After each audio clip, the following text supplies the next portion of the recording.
And we are now live.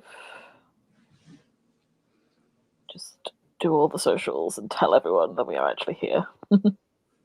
Yeah, we are dealing with that wonderful start of season technical difficulties of trying to get everyone on various levels of internet logged in.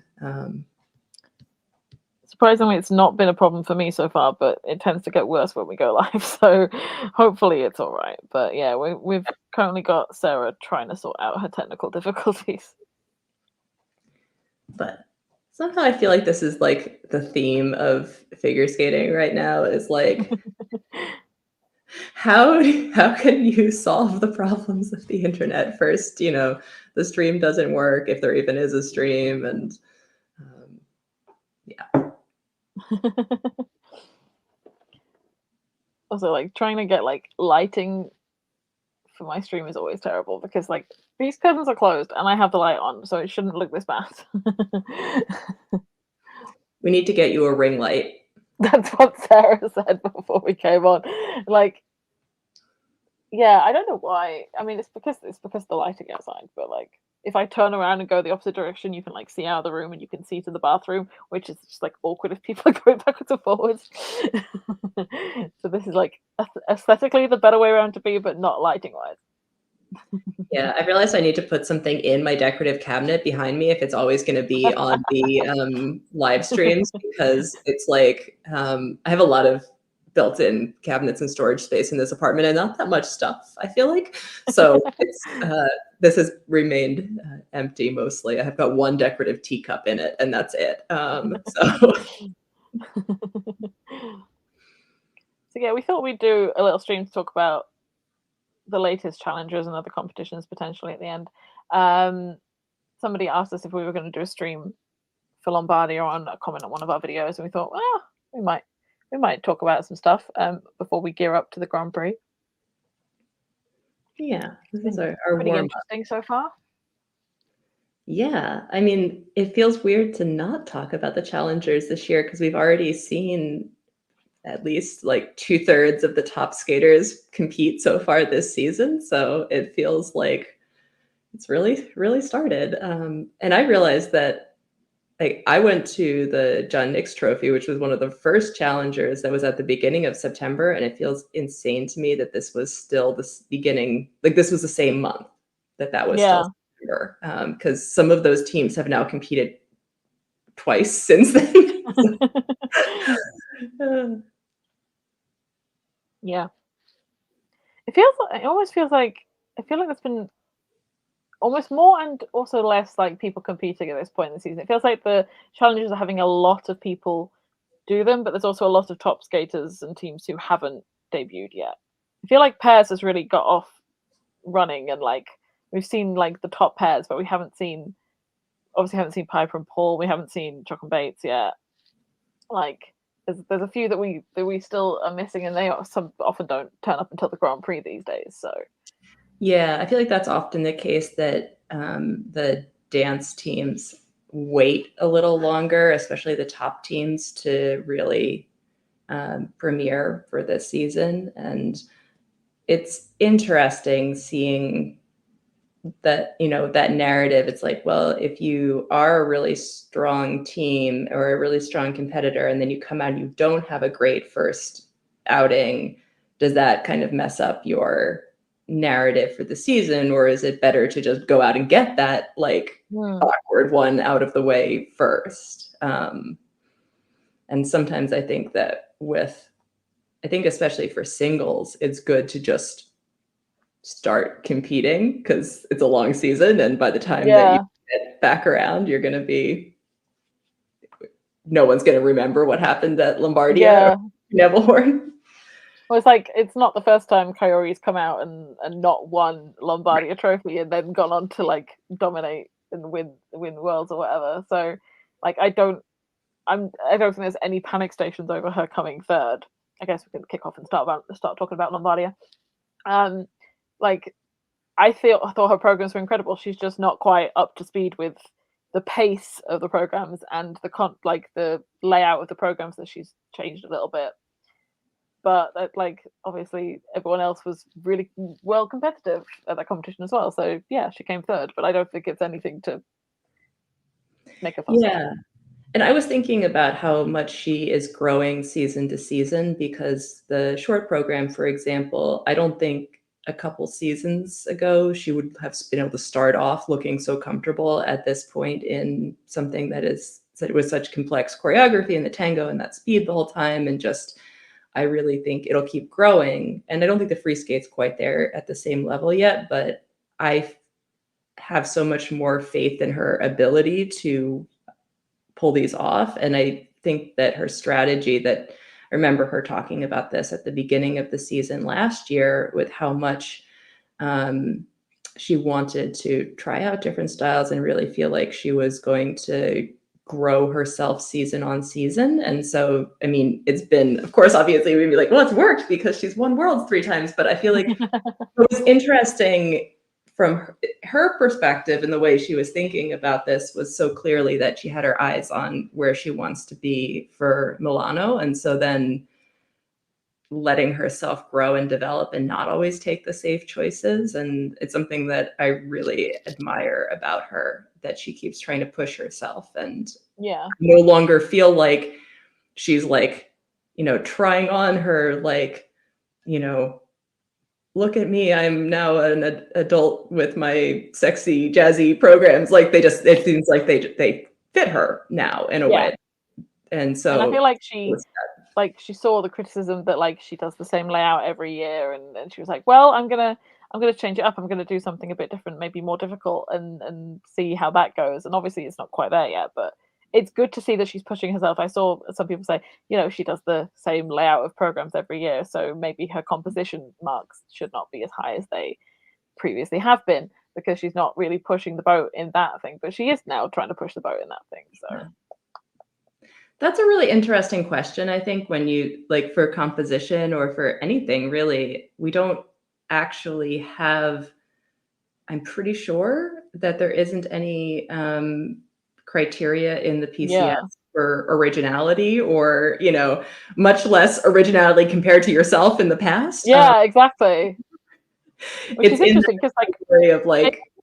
sort of introduced something like that in ice dance, in that you can't repeat exactly the same lift between the rhythm dance and the free dance. You have to have like a different transition into it if you're going to repeat the same kind of setup.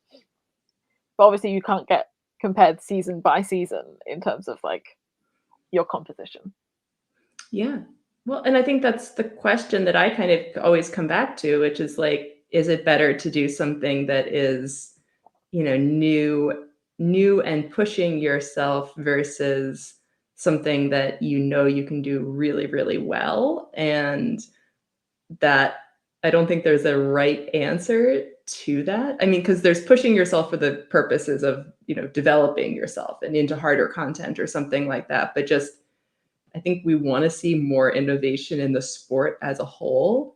And then there's also people that I'm like, I don't care. I would like to see your beautiful change edge spiral in every single program that you ever do. Put it on the swell of the music. I will never get tired of it. And if you try to make that spiral be like odd and jagged and bent legged, I might not like it as much. So, that's the thing that I always kind of struggle with when I think about my own preferences. But it's interesting, I think, that we talk about it so much when it's not actually something that is in the Yeah. judging criteria. I also find it really interesting when a skater has like a real like breakthrough season, like they nail the programs they've got like every time they come out, and then they struggle the following season because they've got a new program and a new layout. And it's not like progress isn't linear in that way. It's like you've found like a perfect setup for that season, and it's so hard to like replicate again the next season without just repeating yourself. Yeah, absolutely. And I like the idea that we have these criteria for, what is, like, to be able to talk about like a well-balanced program, or to have different approaches for, yeah, for that in the composition. And sometimes the programs that I like the best are ones that have, two very distinct sections, or, I will not mind if all of the jumps happen in one section and then you end I was thinking, I'm jumping all over the place now, but we'll get to Isabeau's free skate and how she ends with her choreo and step sequences back to back. And I actually really liked that in that program. So, it's like, you can say like, oh, it should always be like this. And then you'll come up with somebody who does something interesting that's that's different, that's going to break that rule. Yeah. I think Sarah Everhart's both programs this year are so incredible, especially like to show off her that we haven't seen her compete a lot in the past, especially on like the high profile competitions. They're perfectly showing off her personality and showing off her strengths as well as engaging for the audience. They're really good choices for her. Yeah, and she's a great example of somebody who this early season victory, being on the podium, like having that example is so powerful because it sets her up in the conversation in a way that she wasn't before. I mean, I know that when we first saw her like do so well at Lombardia, I think a lot of people wanted her to get the host spot for Skate America, and they were like, oh, Elise Lynn Gracie got it, but then Elise did so well. So then it's like, oh, I mean, it is my overall take watching really all of the Americans women across these two competitions was just how strong the field is overall right now and how ready they are early in the season. Yeah. And that definitely is, I hope they can hold on to that and figure out how to, do the right peaking and resting and all of those pieces, because I think for the Americans in particular, the home world securing the Olympic spots, like there is so much pressure to be there and to have that moment. And so I am excited for it. And I'm also a little nervous for all of these skaters for their ability because the spots for the team are going to be so competitive, then that puts extra pressure on people early in the season and then to also still peak at World. So. And there's no Karen Chen to save everyone's asses this time of making sure America get 3 spots.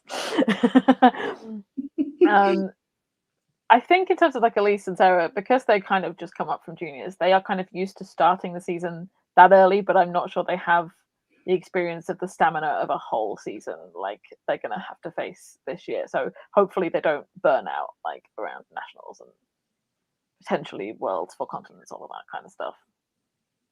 Yeah, I just going back to Sarah, I really enjoy her skating. I think her jumps are so pleasant to watch, and I'm just really excited to see how she keeps growing. Like I feel like these programs are a really good vehicle for her, like you said, and there's something special about her. Some people who have those kind of very big, clean looking jumps, I'm not usually like a jump person, and then I'm like there are some people that I'm like, I just want to watch your jumps because they're beautiful. And when she really like hits her lutz, like she's in that category for me. Yeah, it's almost like two sides of the same coin, in that you've got like great technique with Sarah, and she's still working on the presentation and the performance and getting across like a narrative to the crowd. And then you've got someone like Isabeau who is so good at encapsulating what a program is and performing to a crowd, and the jumps are sometimes not quite there. So it's interesting to see, because obviously Isabeau's coming off a world medal, that there are so many challenges so early in the season, like taking her on. It's going to be a big year for the US women, and it's a shame that like Ava Marie Ziegler isn't involved in it right now, because obviously she's out with injury. So there's even one person who's not involved in the race right now. I know that's a great question. Can she get back in time for nationals? And then we also haven't even talked about Lindsay Thorngren either, who wasn't at because she wasn't at either of these competitions, but is in that mix. So it's super exciting. Oh yeah, then also and then Amber and Amber, and then also Alyssa Liu. So like yes, we haven't even seen Alyssa Liu yet.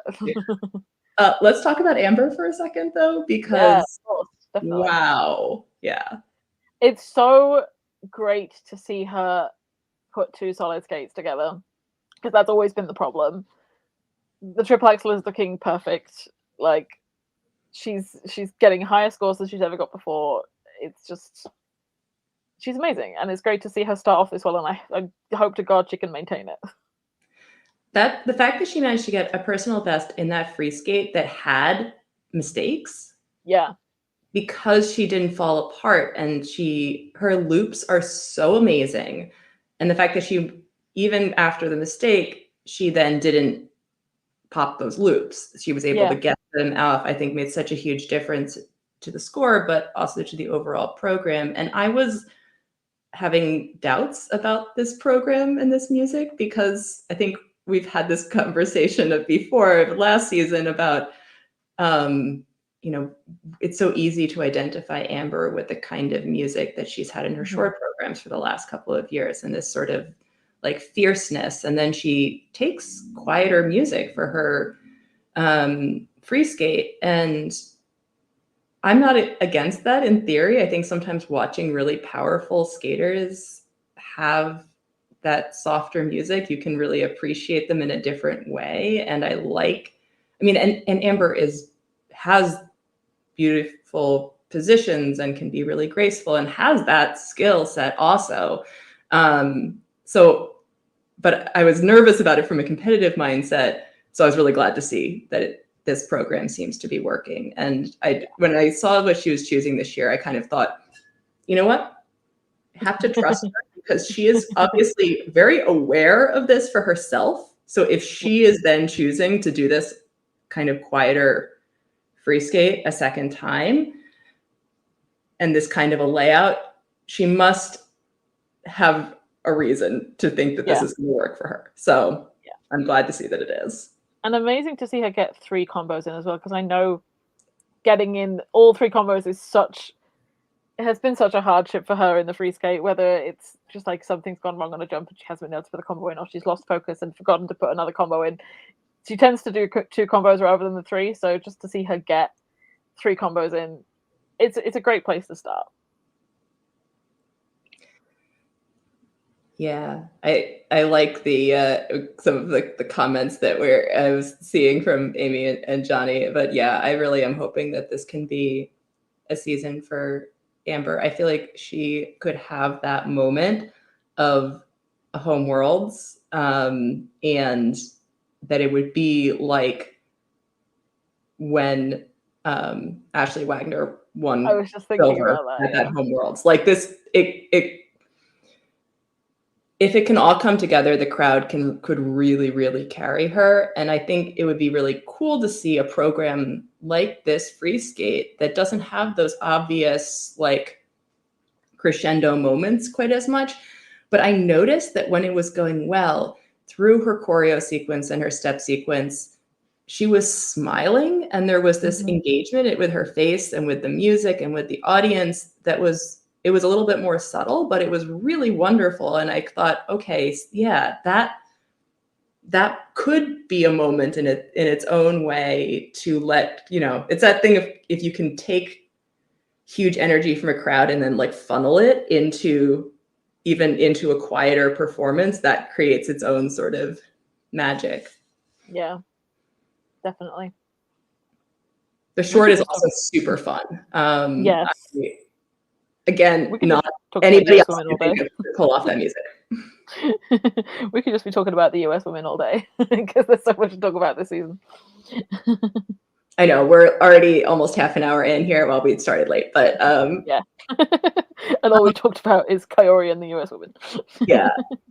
Just other notes super quickly on Lombardia women. I want to give a shout out to Lara Naki-Gutman for having, as per usual, amazing programs. Her short program, that's the Squid Game, is so weird and so fun, and I love it. I'm just very excited for it. I really hope we get to see a lot of her this season. And I love that her costume was like tying into like Squid Game as well, with like the logos on the back. It was so good. It's really good to see Anna Pizzetta getting a good start to the season. She's also done a Junior Grand Prix this week as well. It's a shame that the Pops always come in. Just her jumps are so huge that it's hard for her to control them, which is like a unique problem to have amongst a lot of skaters, that her jumps are so big and so incredible that she struggles to control them. But I would really like to see her really come into her own this season and like make a case for being the best Italian woman. Yeah. It's fun though that there are right now 3 strong Italian women who are all strong in kind of different ways. It has that feeling of like, from a points perspective, if you could just kind of smush them all into one skater, then the perfect Italian skater combination. But it is great because it's been the discipline that Italy's had some weakness in, and I think going into the Olympics, it doesn't seem like, they may not have women who are going to challenge for podium places in the individual event, but they've got people who can hold their own potentially enough in a team event, and whichever of them ends up going. Yeah, for sure. It was also really good to see Nina Petrokina back. I just wanted to say, I feel like it wasn't everything quite together here yet, but I'm excited for her. For sure. Should we talk about pairs? Yeah. I don't want to say I'm not a fan of Contimachi's Carmen. I think I could be. I think it needs work. I'm very kind of picky about like interpretations of Carmen, and I think there's not enough interaction between them in the program. Okay. I think they look out to the crowd too much. I think they need more transitional content or whatever, or choreographic content where they look at one another to kind of build the tension of the program. That's just my criticism. I don't disagree about that. And I think from what Nicola was saying, that this was a kind of late choice of music that they may have even put on top of a sort of already existing layout. So I hope that can keep growing. I love though the moment of their like clap going into the side-by-side jumps. And I think it's a great like theme and energy for them. I really like seeing like they're people who have so much passion and fire in them. Yeah. Like, want to see program that should be perfect for them. I just need more. That's just like, I just want more out of the choreography. And I also have a similar kind of criticism of Deanna and Max's short program as well, in that there is not enough in it yet. But, I absolutely love Rebecca and Filippo's programs, both of them, even though they're they can take music that I'm like, oh, this is overused and a little cheesy. They like, I don't care. I'm so there for all of the drama. Like, I was glad that they had a better outing here than they did at John Nick's. But I've been really excited to see them this season. And I think they've been improving. Oh, thank you. Yes, so I did a long interview with them that we just released. And so I also, I'm just going to say that I also visited Bergamo this summer, and so got to see a lot of these teams training and early versions of these programs. And it was really, really cool to see the way that all of the school is working there and the camaraderie between all of the top teams. It was, everybody warms up together. There's like, everyone's kind of got their own coaching arrangement and does their own thing somewhat when they're on the ice, but it's a really nice environment, and I can really see how it does push them all to keep working and keep improving. And it was funny because when I saw it was like one session, everybody was doing their short programs. I'm like, I love everyone's choice of music. This is so great. And then the next session, everybody was doing their free skates, and I had some like And then I first heard the Papa, can you hear me? And I went, you're ruining. I was texting the group chat about like, oh, the programs are going to be so good this year. And I was like, no. And then you're like, no. Speaking of, if you want to subscribe to our Patreon, you can join our Discord chat. Yes. Where we talk about the competitions, we talk about programs and other stuff. And yeah. I know I put some music spoilers there too, and I was very we had spoilers. not leaking them, so thank you. Yeah, it's yeah. So anyway, I was very glad to see Sarah and Nicolo do so well. I was going to say they're about one of the teams that I didn't do a interview with when I was there, but I did talk to them briefly, and yeah, I'm just really happy to see them kind of coming together after a hard season. And then also, I appreciate Sarah's comment in our chat. Rebecca and Filippo's Moulin Rouge was the only program my mom enjoyed. So I also think it's absolutely hilarious that it's Nicolo's girlfriend that suggested they do Carmen. It's just so funny. It's so messy. It's hilarious. I know that exactly. It's like it's perfect. It was perfect. It's great. I also really enjoyed the new programs for Riku and Ryuichi. I think it's great to see them trying a different style, and I really like their free skate. It was, they had the mistake on the lift and everything. It was a little hard to like see the whole progression. But I think they did really interesting cut with the music of taking something that is pretty fast and rhythmic the whole time and then creating a slow section out of the middle of it. So yeah. And I think people have been begging for a while for them to try some outside choreography. So it's good for them to do that because it was getting a bit stale before. So they really needed to kind of go outside the box and try something new. Yeah. It's like they can always also back to a sleeping at last program for the Olympics if they really want to, but like it's, here's like it's good to see some trying some different things. Yeah. I also was rewatching Pavlova Sviatchenko's programs earlier today, and I think that's so good for them this season.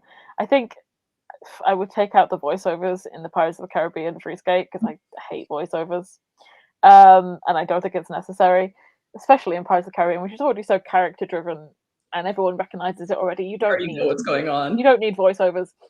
I know Sex Bomb is incredibly cheesy and a kind of a wild choice.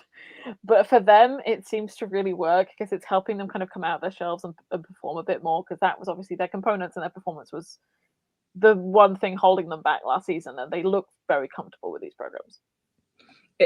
You are absolutely right, and I don't disagree with anything that you just said. Also, I cannot hear that music without the image of Plushenko in the like blow-up muscle suit in my mind. I don't need that in my mind all season, so I'm a little annoyed about it for that reason. But I wonder if that's why they like mixed it with like a female vocal as well, to try and like get away from just the traditional version of the song a little bit. Just so everyone just didn't think about Plushenko the whole time. It's so funny. See, anything else from Paris that we wanted to talk about?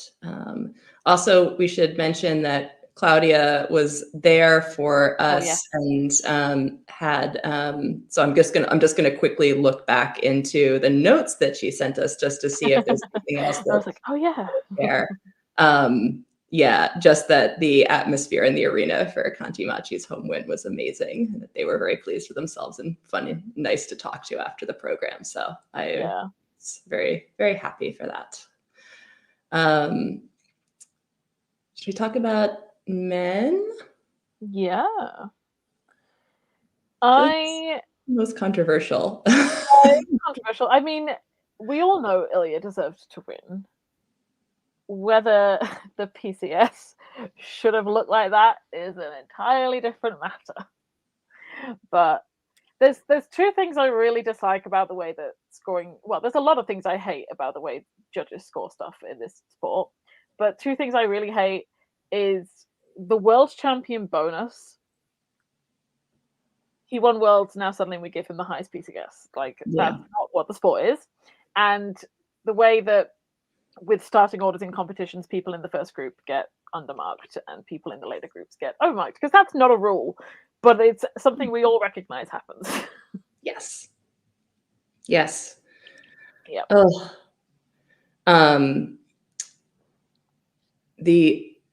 I was just thinking, so I actually went back and rewatched the top 4 men from Yeah. Lombardia this morning, because I felt like it was a long time since I had seen them and I wanted to be fresh. And, I feel like I really like Ilya's vampire program. I think it is my favorite program that he's had yet.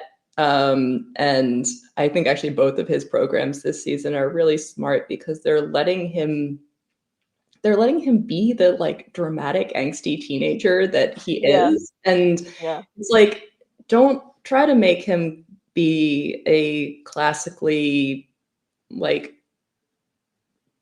precise skater. That's not who he is right now. And so I find the sort of his very like extroverted look at me energy so much more appealing when it's in a program that kind of goes with that. Whereas sometimes I felt like it was working against some of his programs in the past. So I was really pleased to see that. And I think that the drama of the vampire program with the like bloody hands and how he was like making his hands look in the spin was very fun, even though I have trauma from so many skaters cutting their hands on their blades during programs and actually bleeding, that I kept thinking, God, he's hurt. No, he's not hurt. It's just the vampire program. So yeah, I think it's very clear that his programs this season are reflective of what he likes and what he wants to do.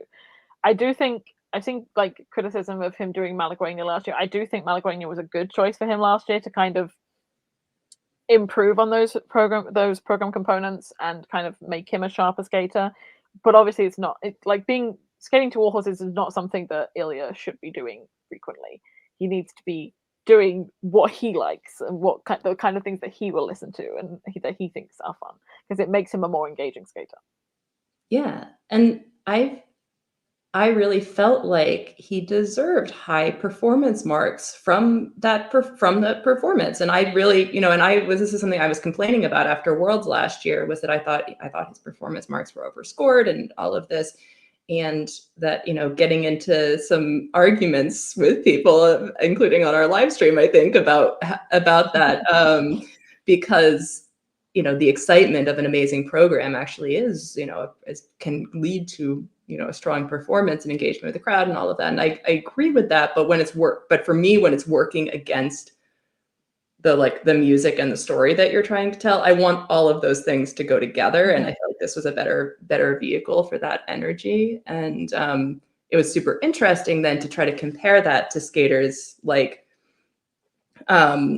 Yuma and then Shun, who both have this like more introverted energy. From a skating skills perspective, though, watching Yuma and Ilya back to back, it is so clear to me the difference. And it's not that Ilya is bad; it's just that Yuma's like it's really good. It's that problem of like when you have a top mark of 10 and you can't go above it. It's like, well, then if you start putting some people up high, then there's just not going to be the room for the differentiation. Yep. And that's where we get in trouble. I noticed that I don't know why this is like what I was fixated on, probably because I was skating and thinking about crossovers and knee bend yesterday, but I was noticing that when Ilya would come out of jumps, especially if they weren't landed as perfectly, his first couple steps afterwards are very just like functional. They're like kind of quick, shallow crossovers. He's not really doing much with his body. And then he gets back into it. Whereas Yuma, even when he wasn't landing his jumps perfectly, his first push forward out of that into that first forward crossover is like an exquisite deep knee bend, great edge, great extension forward crossover. And it was those little details of like, what do you do when you're not really like in that transitional content, in that like most basic level of just like what functionally do you do to get between one thing and another, I could see the difference so much. What I always love about skaters that tend to have high components is that if they do make a mistake, they find some sort of way to style it out. Like they kind of like put in a choreographic twizzle or, you know, some sort of choreographic move that will try and fool the audience into thinking, no, I didn't just make a mistake. It's meant to look like that. And that's kind of the difference between skaters who think about that aspect first and skaters who are more technical in terms of jumping quality.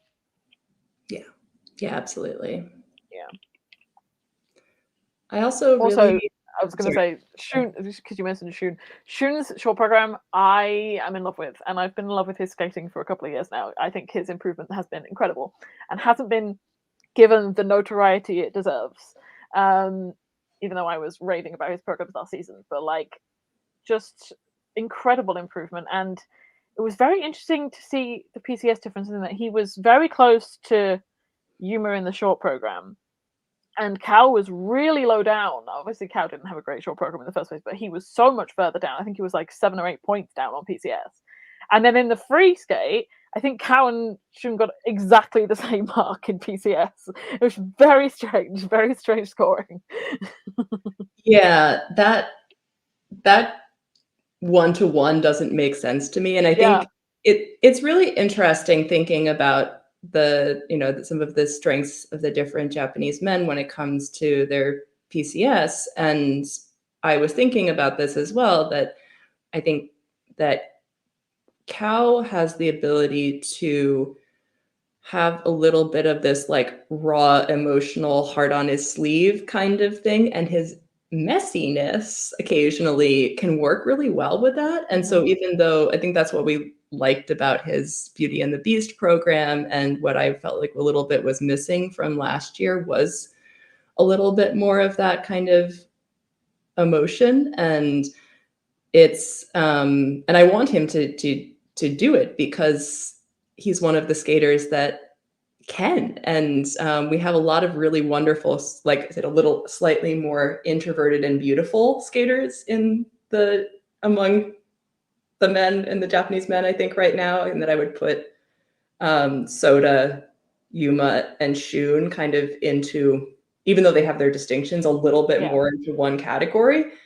And Kao, I think, has something a little bit different to share, and he's not as polished. So then how do you like measure, anyway, that's the problem of the like, where I want there to be more distinction between the different categories in PCS, because they really are measuring different things that don't 100% go with each other. Yeah, for sure. I also like there's, in terms of like, I don't remember who's choreographing Cal's programs this year, but I do remember him being choreographed by Benoit last year. And there are some skaters that really come to life with Benoit choreography, and I feel like there's some where it just feels like you're watching a Benoit program rather than a skater interpreting Benoit choreography. And I feel like Kao is one of those skaters who does not necessarily thrive under Benoit choreography.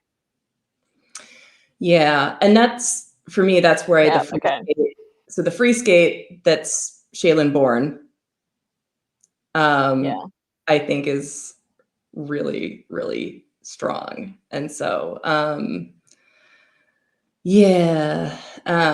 would love to see, I'm just looking forward to seeing that as a clean program and where it goes from there. And then with Shun, I completely agree. I really hope that Shun has a great season, because I just feel like he hasn't gotten the credit that he's deserved. And I felt like that for a couple of seasons, that he should have made the final last year, and I will stand by that. Yeah. And I love that he's working with Guillaume for his choreography as well. I think that's a really nice fit. And maybe just because I knew that, I was really noticing the way that Shun has kind of a very ice dancer-like knee bend and carriage to his skating. And it's really nice to see. Yeah, back when Guillaume first started doing choreography, I was quite critical of it. Obviously, I haven't said that on stream. But like when I first saw him like choreographing for pairs and stuff, I used to not like his choreography at all. And I think he has improved, but I think there's a standout kind of relationship with him and Shun that it's the best work either of them have done when they've worked together. Yeah, I really love that. Just mentioning further down the field that Claudia wanted us to mention Jimmy Ma's free skate and Joo-hyun Lim's free skate as well, which were both really, really nice here. And it was a bit of a messy competition for some of the other men who could have, potentially been there. Like Alexander Slevko didn't have great skates here. But again, this is like early days. I want to take great performances at early challengers and be like, yes, this person's going to have an amazing season. When someone has a terrible performance at an early challenger, I'm like, what? It doesn't matter. It's an early challenger. It's early. It doesn't matter. It doesn't mean anything. So completely inconsistent there, but yeah. Yeah.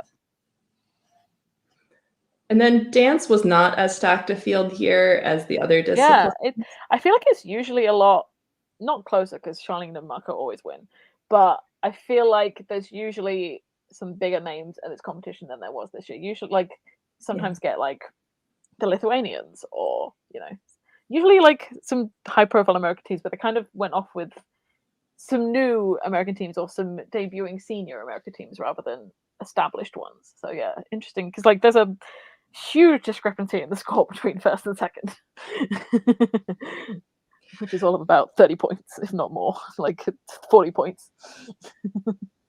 Yeah. Well, and I wondered about that. Yeah, that as Sarah pointed out, teams, the Zani teams were not there, and that the U.S. decided to send slightly lower, like teams that were not going to be trying to compete for those necessarily like podium spots at the championships kind of teams. Because wasn't it Lombardia last year that Caroline and Michael had such a hard skate? It might have been. Yeah, I think it was. I feel like it was too early for them to be out. They wish they hadn't have competed as early as they did. Yeah, and I think that there was this sense of like, why did we come to the Italians' home competition when the Italians are going to win everything? I remember that. Yeah, but just like that, it was sort of the attitude of it. So yeah. The controversialness the controversialness of Charlene and Marco's free dance. Or is it controversial? Because I think majority of people just hate it. Yeah. I like Weird Ice Dance. I was not a huge fan of this as an exhibition, and so I'm also not a huge fan of it as a free skate. I do love their rhythm dance though. And I like speaking of controversial, I love their costumes for that rhythm dance. A lot of people hated them, yeah. I know. A lot of people hate them. I love them. I love Charlene's bob. I love her little headband. I love that they've both got their suspenders. It like gives like the mom and dad going out and dancing with the kids and giving like it more energy and better than the kids were doing it at the sock hop or whatever. Like I feel like I'm just giving I really enjoyed their whole vibe for that rhythm dance. So I thought it was great. I do not despise the free dance, but I am also a Charlene and Marco super fan. So I'm always going to get a little bit defensive of them because I do think they have the best skating skills of all the Yellow Stars teams. I thought the first half was very precise and exactly what they wanted to deliver, and it got a little bit sloppy as it went on because obviously it's the first time out. It's not what I would choose, but also I think it's pre-Olympic year. Which is going to be the home Olympics. They're obviously going to retire after the Olympics. I think if you want to do something out of the box and fun, now's the time to do it. I normally agree with that thinking. I worry that if this is too weird, and this is hard because we didn't see it against the other teams that they're going to be judged against, that if they're going to go for this kind of thing, I'm worried that if the judges don't like it, then they will start politically it's going to ruin their standing. Exactly. And that's the thing about ice dance. It's like it's so momentum based and everything that I'm Yeah. like, if they fall behind the British team decisively at some competition here and they can't get it back, like we'll get on to my opinions of Lila and Lewis's programs when we get to Nebelhorn, I guess. Which is that makes it sound like my opinions are really bad. They're not. I think they're better this year than other years, but I have problems with the free dance. Yeah, also, I see Sarah and Amy's comments about the boot covers and the lipstick, and I completely agree. Partly because I'm a big fan of men need to have the full costume if the women are gonna like, especially if you're gonna both be robots. Like, I need you to both like. We do not need gender differentiation in our robots. Like, we can just have more men need to wear. We're going to make the women. Point of robots is that they're androgynous. Men should wear it too. This is my hill to die on. Yeah, the whole point of like robots is that they're androgynous and have no gender. So yeah, make it completely the same for both of them.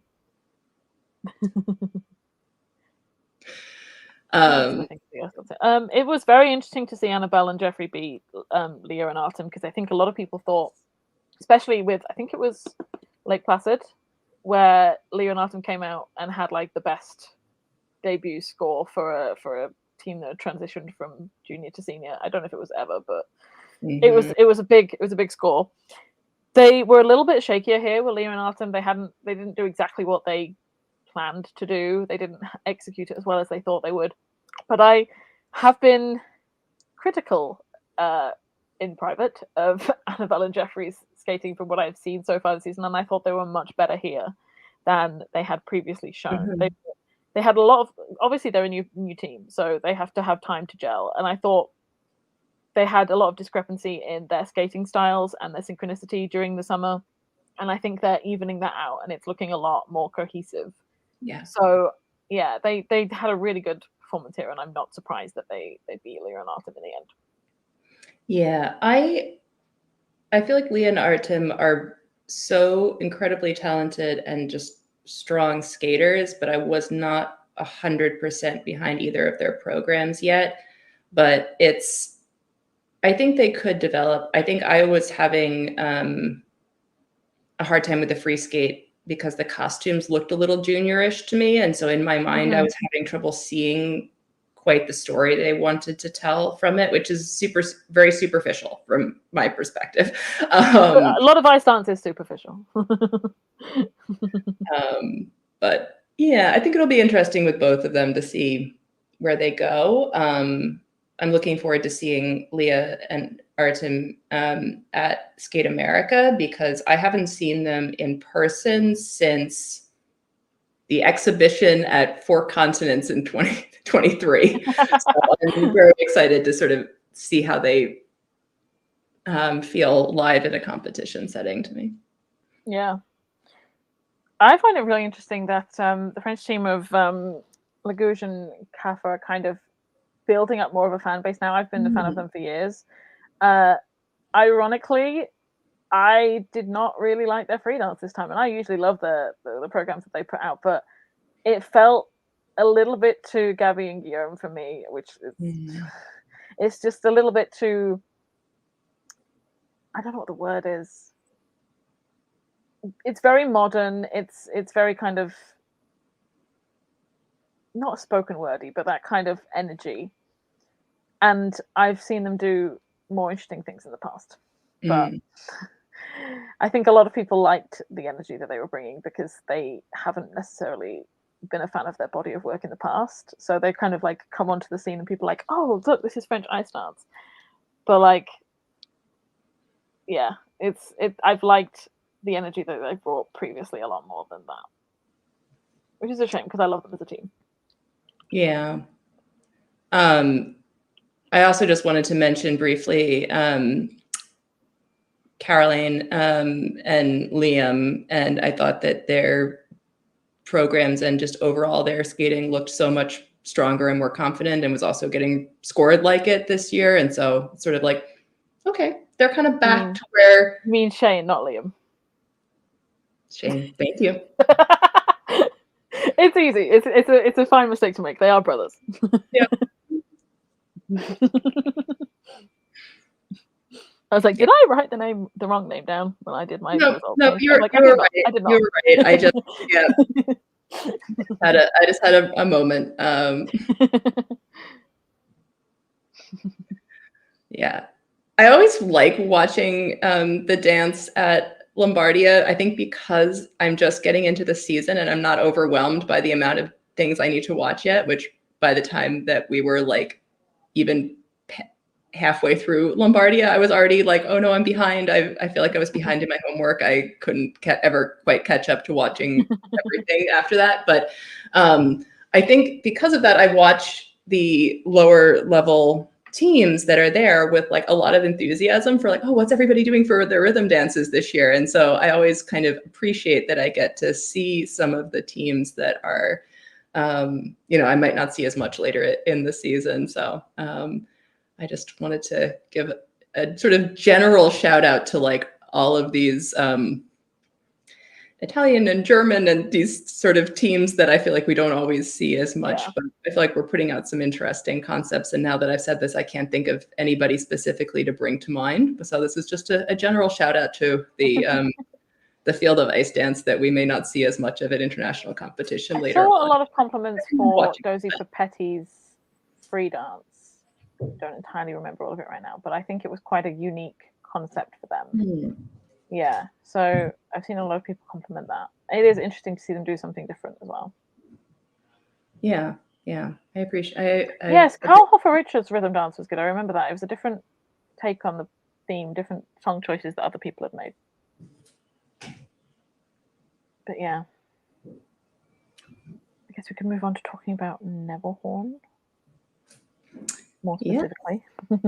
We've already touched on some stuff, I think, but yeah, I mean, so if we start with Elise and Isabel a bit about that, where the sort of surprise winner with Elise Lynn Gracie doing so well here in both programs, and then Isabeau having a rough short program and then a better free skate. I really like Elise Lynn Gracie's skating. I think she's incredibly talented. She has not grabbed me with a sense of her personality and who she is yet. That's okay. She's young and is sort of getting there. But I was glad to see that she was able to do so well, because I remember her at Cranberry Cup last year having really rough skates and just being so upset about it. Yeah. And I can just tell, I remember Amber saying that she's just like the hardest worker, and I can tell that she really is, everybody cares a huge amount about what they're doing and is working really hard. But I just had I had that sense, a little bit of that sense of her as a person away from the ice, just from seeing it, and it made me really glad to see her so happy here. I did think it was a little bit wild that she beat Isabeau in PCS in the free skate, considering how good Isabeau's free skate was. Yeah. Like, I was getting worried about Isabeau based on Cranberry and then the short program, that she was struggling so much with the jumps, and then she came out and did incredibly in the free skate. So yeah, I was a little bit surprised by how high Elise's PCS are already. I'm not sure it's how high I would give her, but she did definitely deserve a very good score and deserved to win the competition. I just don't necessarily think it was quite the correct scoring. Agreed. And I thought that I would have given higher PCS to both Hannah and Monet than, again, without putting a huge amount of thought into this. Judging on PCS alone, I would have put both of their free skates above both Isabeau and Elise Lynn Gracie, even though I really do like Isabeau's free skate a lot, and her skating a lot. And I think it was fun to see her trying something a little different in the short program. And then this feels like very like where she excels with this kind of classical free skate.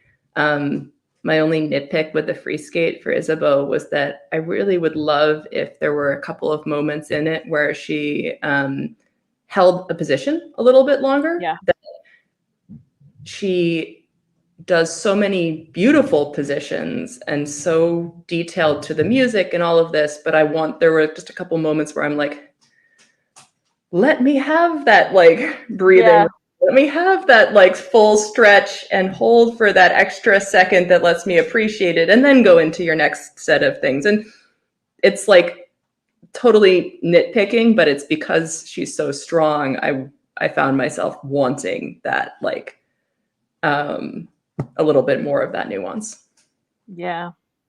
I don't want to say like it's kind of a habit of kind of Russian coaching style, but it kind of is. It's kind of left over from that kind of style of that you've just put a move and then move on to the next thing too quickly. You need to more is more, and spend a moment less is more. in the moment. Yeah, I remember seeing a lot of people commenting that like Monet shouldn't have been as low as far from Elise in the short program as well, because I do think people love Monet's short program. Obviously, she did have some under rotation calls, I think, so that brought down the technical score. But I do think it's an incredible short program on her, and that's so much fun. I love that short program so much. It's so much fun.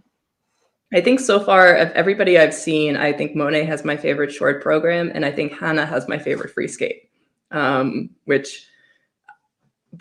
that I love seeing the like just like light up happy energy from Monet, and that like it's a program that could be cheesy, and it doesn't feel cheesy. It feels like just genuinely happy to me, and that is a really lovely feeling. And I'm interested to see how she can kind of grow into the free skate, because there are a few points where I felt like the music was so dramatic and cymbals clashing, and I felt like she was getting a little drowned out in it. And that may just be, again, it's like something she can grow into, but she is a sort of a quieter skater who doesn't always have that like fill out the whole rink kind of energy. And so it would be interesting to see if she can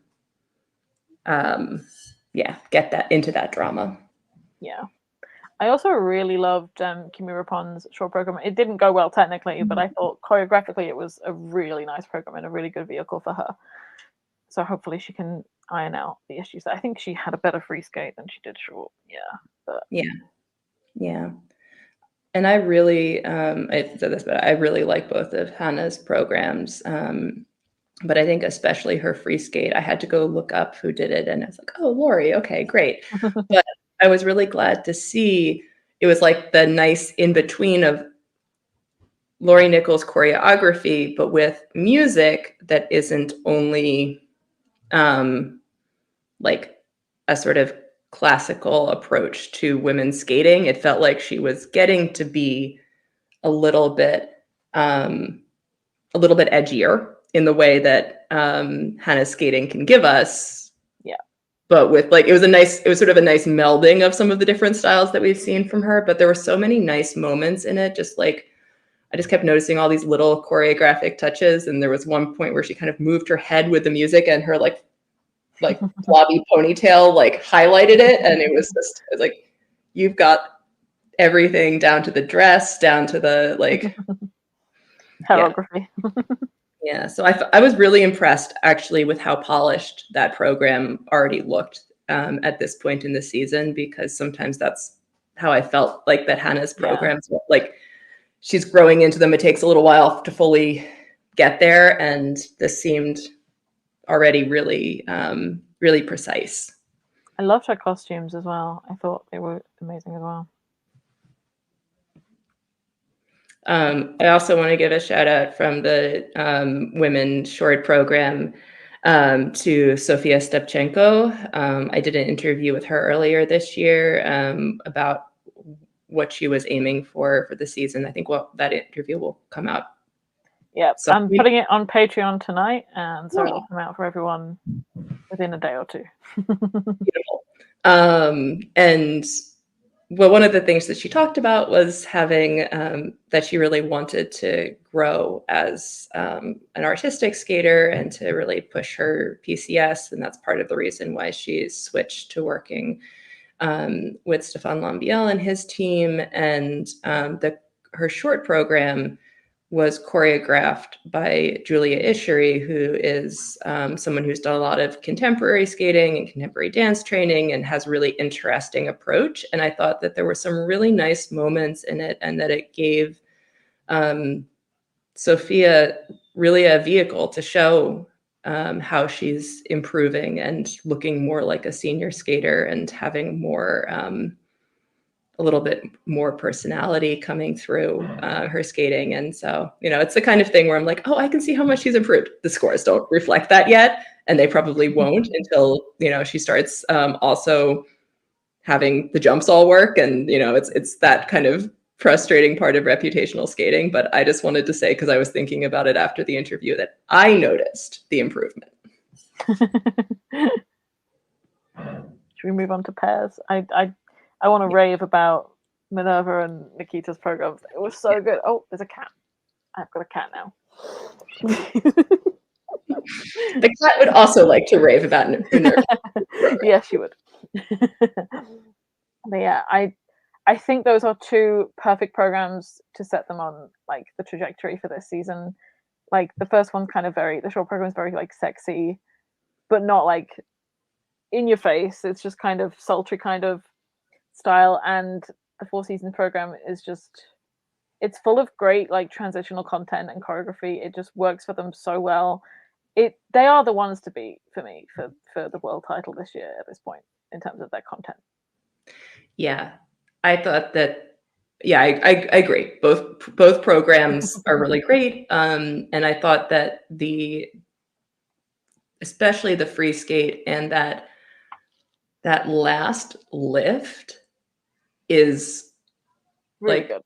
Oh my God, like that's going to be like one of the moments. It's one of the things that I'm like, I want to show that to people who don't watch skating and just be like, look at this. Yeah, it's so impressive. And they looked just so strong in every single part of their performance. Looked incredibly prepared, very ready for the season. It just, yeah, you wouldn't believe it was the first time out. Yeah, I was very excited. Yeah, Sarah's also commenting that that this time last year she had So Sarah's the one to watch for predictions. Yeah. I am actually super excited for I'm always excited for pairs, but like I'm very excited for the battle for Worlds this year, because I think we genuinely have at least 4 teams that I could imagine right now winning Worlds. I would give the edge to Minerva and Nikita right now, but only slightly. I was going to say, I think Rico and Mayuichi can get up there, but they're not there yet. Yeah. And considering how close they managed to get to challenging last year, despite the horrible season they had with injuries and stuff, they're not a team you can ever really count out, because there's so much quality when they've got it right. And yeah. I had a moment where I thought Conti Machi, yeah, I think like they had this. I don't know. I think they probably could not quite beat the other teams at their best, but they're also making a strong case for themselves. So I was somewhat disappointed in Deanna and Max's programs this year, because I thought last year's were so good. And I almost like the concept of this free skate with the ocean. There were some really cool elements in it. There were some moments where I was like, oh wow, Deanna is like the crest of the wave right now, and this is what's like there. I could see like where the concept was, and I was almost see it, yeah. But the thing that I kept being distracted by was that I was only ever watching Deanna and not watching Max. Yeah. And Deanna has so much facial expression, and she is so committed to like every single thing. You're like living and breathing it with her, that I felt like last year's programs, especially last year's free skate, because they were kind of forcing Max to be engaged with her there. And it was okay that she was more intense than he was because she was the vampire and she was the vampire and she was going after him. Yeah, it worked for me on a character level, but it felt like it made the most of her intensity in a way that was still really consistent with being a pair. And somehow, I think because there wasn't as much of a character energy to this program, the mismatch of their energy somehow was distracting me.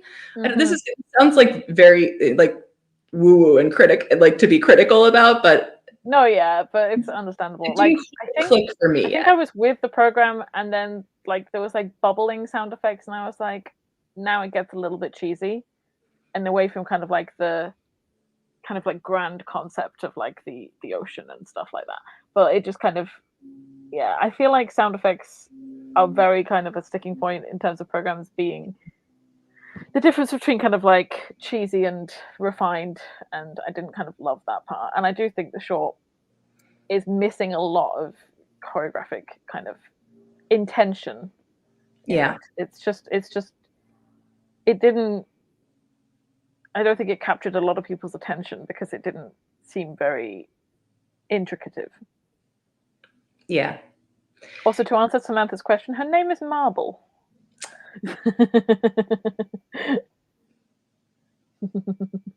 Yeah. That short needs an ice dancer's touch. Yeah, I agree. Especially if you're going to go out there and say, we're going to be the sexy ones this year. Like if you're going to brag about that, then you got to back it up. Yeah, especially when Minerva and Nikita kind of came out with a sexier program. Yeah. Yeah. And there was a direct comparison between them. So. I also really, I was just thinking about who else we wanted to talk about with this competition, but I also really liked the new program for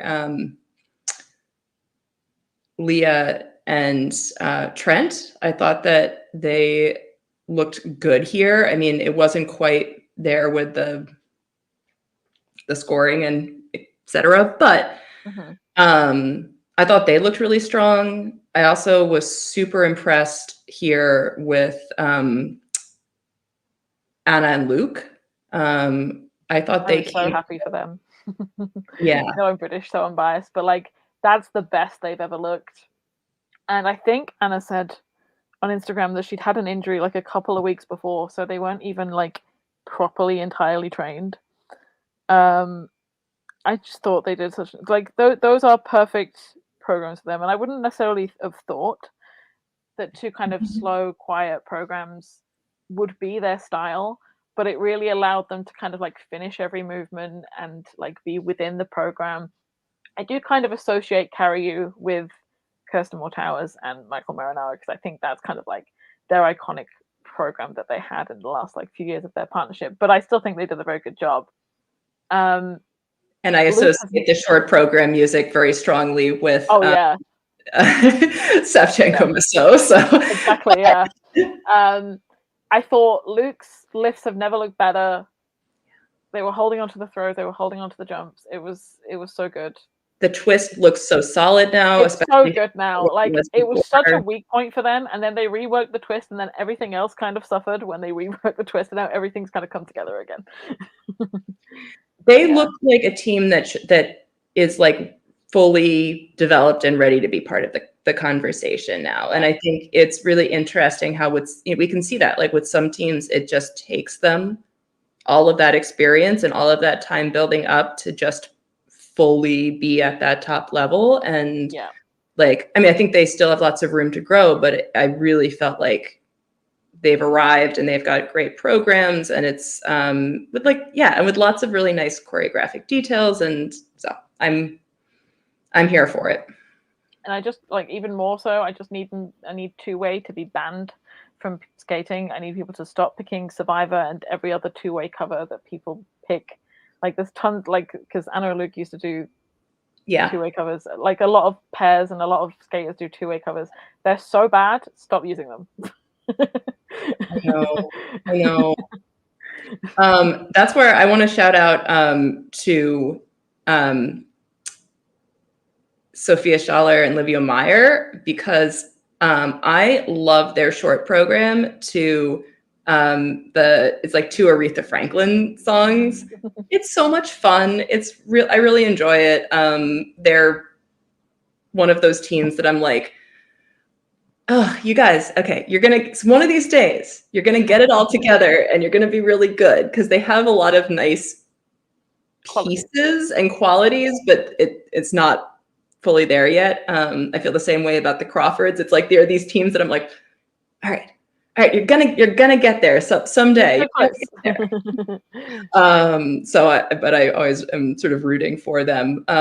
And I know we didn't talk about the Americans here, and it's funny because I felt like, because I had just seen them at the John Nicks Trophy, I was paying less attention to their programs here, Efimova and Mitrofanov and Cam and O'Shea. But I thought it's such a shame for Cam and O'Shea's free skate. Like, it looked like they'd finally kind of like crossed a hurdle of like obviously like the problems that Ellie was having with throws last year. They were finally getting that under control, and it's just like everything kind of spiraled out of control in that free skate. It couldn't have really gone more wrong than it did.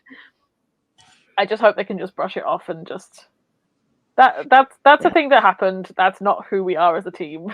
Just move on, and It was very clear. Like, I was watching, there was a moment of like slight hesitation that then carried into the next thing. That then it was like you could see how it started to go wrong bit by bit. Mm-hmm. I am so proud of them, though, for how they handled that. And I think that that's where you can see how strong they are as a team, because Ellie went into every single next move with full confidence that Danny was going to be there. Like, yeah, because you can see that he was a little shaken. Yeah. She didn't let it go. Yeah, it brought back the memories of when he and was it Chelsea, who fell in Warsaw Cup, and the awful concussions that came from that, and they had to stop the program and all of that. And I that's probably the last time Danny had such a serious issue with a lift or something. So yeah, the fact that they carried on, they still got another lift done towards the end of the program. And she landed her throw. I feel like we need to give credit to the fact that throw loop, I think, in the second half of the program. I mean, it was not like the biggest, most exciting throw anyone's ever done, but like, she landed it. And so I think I was glad, because I didn't watch that live. I was warned. And so I was able to kind of watch it with knowing that something was going to happen, and then being able to think a little bit critically about it. And so I wanted to kind of come out of it saying, like, problems will happen. Like, that was such a fluke thing to have that fall on a choreo. Like, they can do that. It was just like a spiraling thing, is that they lost their timing. Like, I think she fell on the throw, then they lost their timing, they fell on the lift, and then they fell on the jump or whatever. Like, everything kind of spiraled in that they lost their timing and couldn't get it back under control. So yeah, as soon as they got past that part of the program, they were able to kind of like calm down and settle down again and get back into it. But it's just, which then, like, I don't know, I was feeling emotional about it, because with the Stand By Me music and everything, I was like, okay, this is how you as a team, you do keep going and you do support each other. And so I'm like so close to really liking both of their programs this year. I think they both have such amazing transitional content and just some really beautiful choreographic moments. I think the short program is going to get there. I think they just need more precision through their step sequence, because if you're going to do Rain in Your Black Eyes and you're going to do that like fast intensity, you need like it to be crisp, and it's not quite there yet. But I think I always think of Sweet and Han with Rain in Your Black Eyes. So and I think they can, they're a team that has enough, like, the quality that I'm like, yes, I love that you're still, and that's part of what they were saying when I talked to them in New York, was that they want to keep pushing themselves in the components and in their transitional content, and like that they feel like that's an area that they're, you know, that they're strong, but they don't want to just like sit on being strong, that they want to, that they're like enjoying continuing to push themselves in that space. But I also think I've now seen them land multiple throws. It's not like 100% consistent, but I was very worried about them at the end of last year when it was like they couldn't land any. And so I was like, okay, I've seen them land each of the throws that they do. I have now seen them land in competition.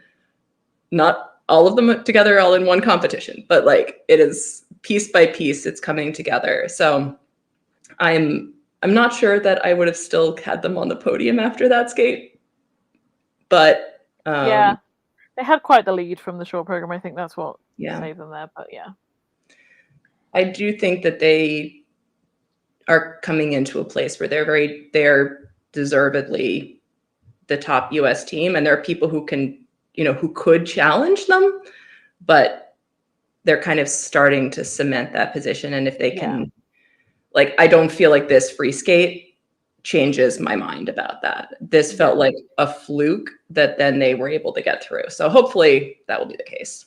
Yeah.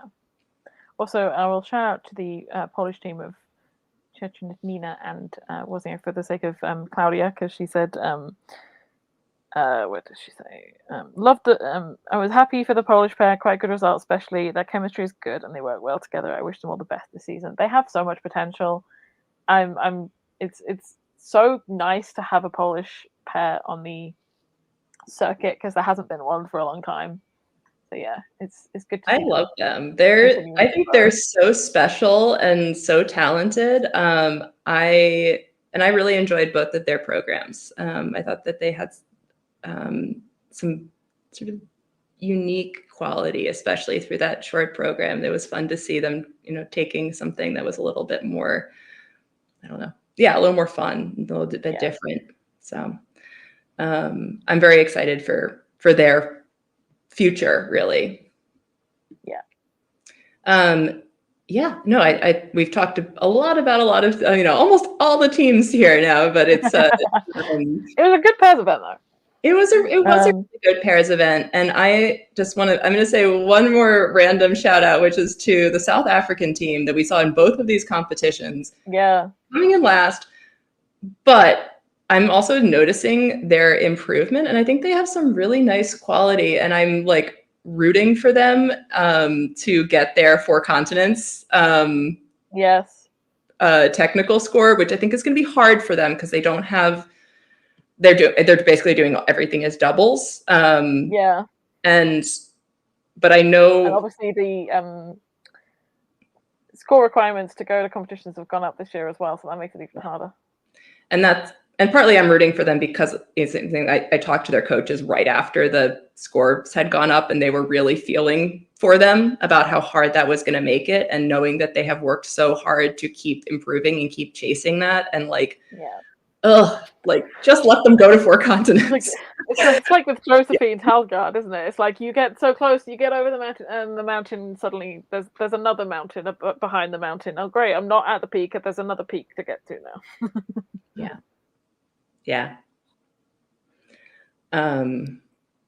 So move on to the men's event. I feel like I predicted Sota winning this, because when I did my preview for this challenge on the website, I picked a photo of Sota from the Japanese show in Italy. I was like, oh, that's a recent thing. I'll pick Sota's picture. I was like, oh, he won. We came so close to having the replication of the 2016 Youth Olympics podium, which because that was Sota, Dennis, and Roman, and all 3 of them were at this. And then we had 2 of the 3 on the podium. So I was kind of like, in the back of my mind, I was like, I really want to have that side-by-side picture, but. And Gabriel and John ruined it. It's okay. Gabriel starting off early, because usually he like comes out at like Nepal and just wins that. So Gabriel's had a good start. I know. I feel like this is the case that he. It's very funny because I feel like Dennis, and June have like been at their same first competition of the season for like 3 seasons in a row now, and so it's sort of funny because I'm like, I feel like for 3 seasons in a row, Gabriella has had an amazing first competition, and June has had kind of a rough one, and so Yeah. like thinking about that. I loved Soda's free skate. And he's not a skater that always resonates with me as much. I think because I often get kind of like a sort of colder vibe from his skating. Like I don't know. It's for whatever reason. I get what you mean. Like I really thought that this program worked really well for him, and there was something where I felt like it had his strengths because he was able to, I think because he was skating so well, it had this sort of building precision and grace and just, I don't know, I really appreciated it. Yeah, agreed. And I'm obsessed with both of Dennis's programs, which should surprise no one. No, they were amazing. I was so happy though that he did, like, for him to skate so well starting off the season, and it's really fun to see two like diametrically opposite like sides of what he can do as a skater, to have like a sort of like fun, fast techno program to start with, and then to go into the ballet free skate, which I'll try not to talk too long, but I have a lot of thoughts about this ballet free skate and how it got scored. But I will limit myself to saying I thought the fact that he got 2 judges gave him zeros for his choreo sequence was a crime. There's something about judges and Dennis's choreo sequences that is just not happening in the last few years. It's like, can you please just? They're there at practices. Like you should know at this point. Because at least they admitted that it was a recorded it time, but it's, and I like watching it again. I could see like not giving it the highest GOE because I think he needs to do it with a little more speed, and his sort of final pirouette jump into the final position, it was not as precise as he will make it, but it had this, what I think is the problem with Dennis and the scoring system and this choreography is that he's trying to do things that are different and that don't like squarely hit the like peg of what the judges are looking for. And he has said many times that he likes to make things difficult for himself, and kind of laughed about that he's not trying to just go for what the score is. And this is very much the case of that. And I'm really interested to see this program live, and see how it evolves too, because there is this thing about working with a ballet dancer, because he had the program was partially choreographed by Vadim Muntegirev, who's the principal dancer at the Royal Ballet, and who has played this role. And so he like did this process of trying to make something that is very has a lot of fidelity to the way it would be done as a ballet. The problem with that is that then you're not necessarily focusing on the speed and the glide, because that is the thing you don't have in ballet. And so I thought that he was getting dinged in his PCS and in his step sequence as well, and in his choreo sequence, that he wasn't getting scored as highly because he was slower. And I was thinking, this is a very intentional slowness. This is not like we've just seen a lack of ability. This is a choice. So fast that he like hits the boards on his jumps. Like this is not a question of skating skills. This is a question of somebody choosing to do that. So I'm really curious to see whether they keep that and kind of fight it, or try to evolve it so that it does have a little more speed and flow through that. And And that may be that that's part of the intention anyway, and he just hasn't had enough time to develop it. I think he said the program was at like 40% of where he wants it to be, but it raised some questions for me about, again, about judging PPS and like how do you reward uniqueness and what are the criteria that matter more for the judges. Yeah. I have to give a shout out to Edward Appleby. I am so proud. This was a very competitive, although chaotic men's field, and for him to come sixth, get world standing points, I like his first proper senior season. And his first proper senior competition. I was like so proud. It's just great to see him thriving. He did so well, and I was so happy for him. I thought these were great performances, and just, yeah. I know I think there's a lot of people who are already fans and rooting for him, and I think he also got himself some new fans from this competition. For sure. It's good to see Roman having a good competition as well. Last year, when he was able to compete, because a lot of times he wasn't able to compete, whether by planes or skates or all these other issues that were stopping him from performing. It's good to see him come out and have. Obviously, it's like not on the podium, but it's a good start to the season for him. Yeah, I was very happy to see, like, just to see him be back in the mix, and yeah, always enjoy him. And I also I liked June's Loco program. I'm struggling with it because I have such a strong feeling of connection to Shoma's, but what did you think?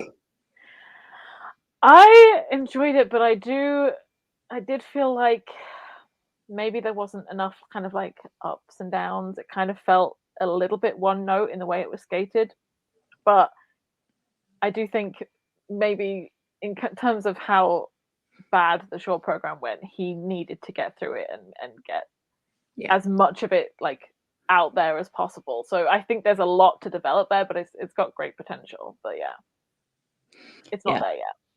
I liked the weird costume with the ribbons. That was, and I think like that's partly because I feel like that program needs to be a little like crazy eyes, a little like, making us slightly nervous that you're like gonna lose it.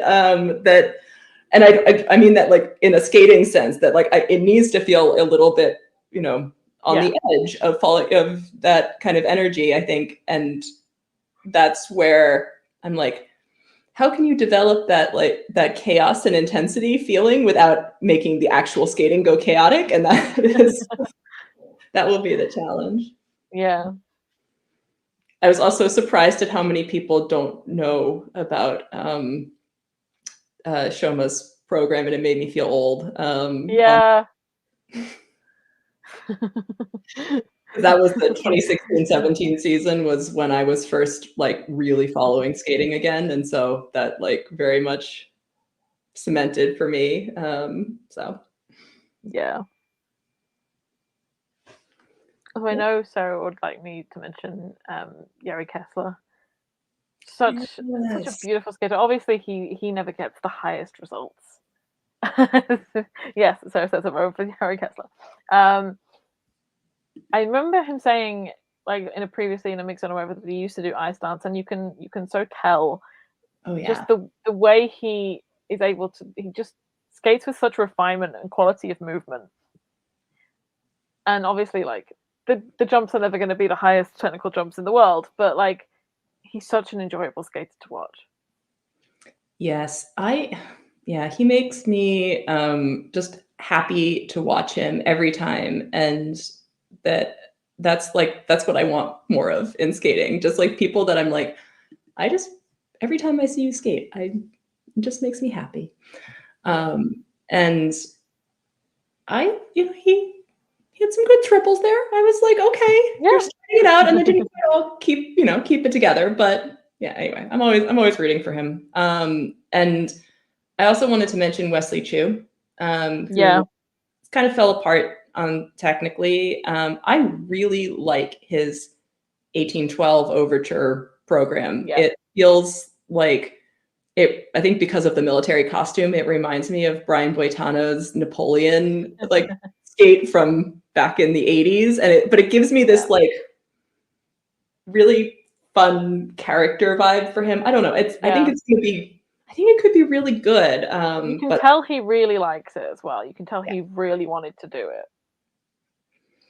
sometimes sometimes I'm like, yes, choose the classical music that like we all know, choose the thing, but it's not necessarily a skating warhorse. And so I was like, yeah, give us this thing that is going to be unique to you this season. So anyway, I'll be watching for that in the future. Yeah. Oh yeah, and Claudia also mentioned that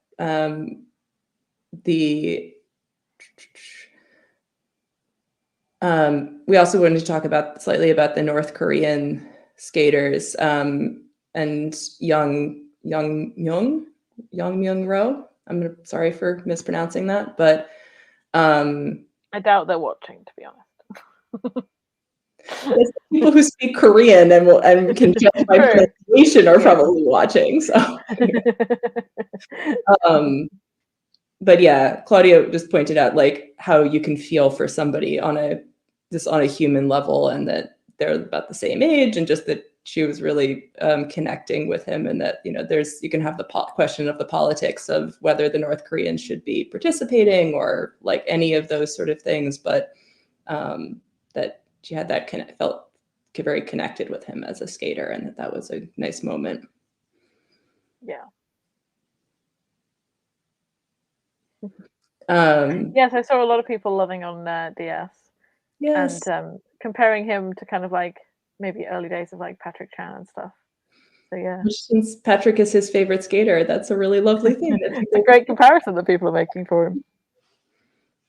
Yeah, there's a lot of really nice different characters and different kinds of approaches to skating in the men's field here. I felt like I really enjoyed watching these skaters and felt like I wasn't just thinking about who was going to land the jumps or what the placements were, and that's a really nice thing in a men's competition. Sometimes it can feel like that's what it was a very chaotic short program, so it kind of felt like anybody could do anything. Yeah. Okay, on to ice dance, shall we? Yeah. I like this free dance a lot more than the recent ones for Lionel Lewis. I still don't like the Halo section for the Beyonce medley. I don't know what it is. It feels like it goes on too long, and it feels like it doesn't highlight the best qualities of their skating. So I like the other two music choices. I know some people think maybe there's a bit too much posing in it, but I think that's their style. I think they encapsulate kind of like that party energy. I like that they're not doing what they usually do with the whole walk from one side of the ring to the other for the choreo character step sequence or whatever that they usually do. I like that they've changed that up.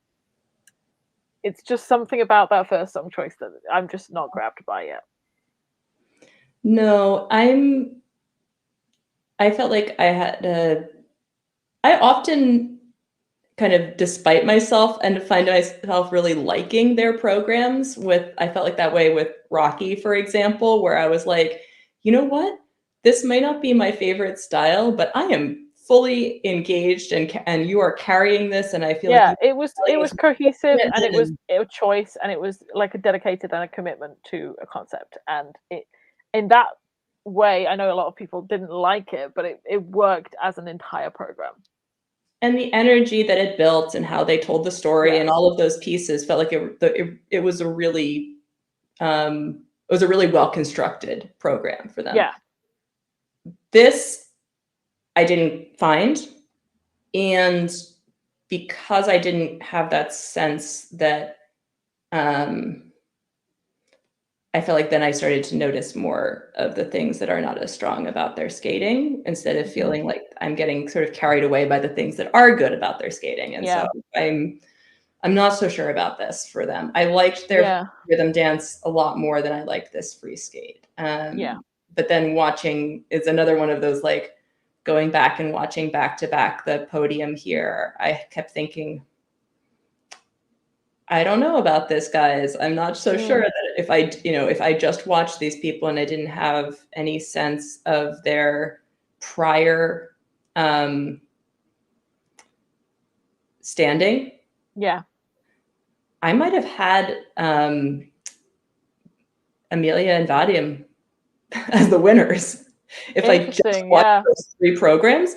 And that's funny because that's not always how I feel about those teams or where I think they're going to end up or anything. But like, it was just thinking about like whose programs really showed off their strength of their skating. So yeah, I feel like, especially with Halo, I feel like it's a song that is more of a climax to a program than it is the start of a program.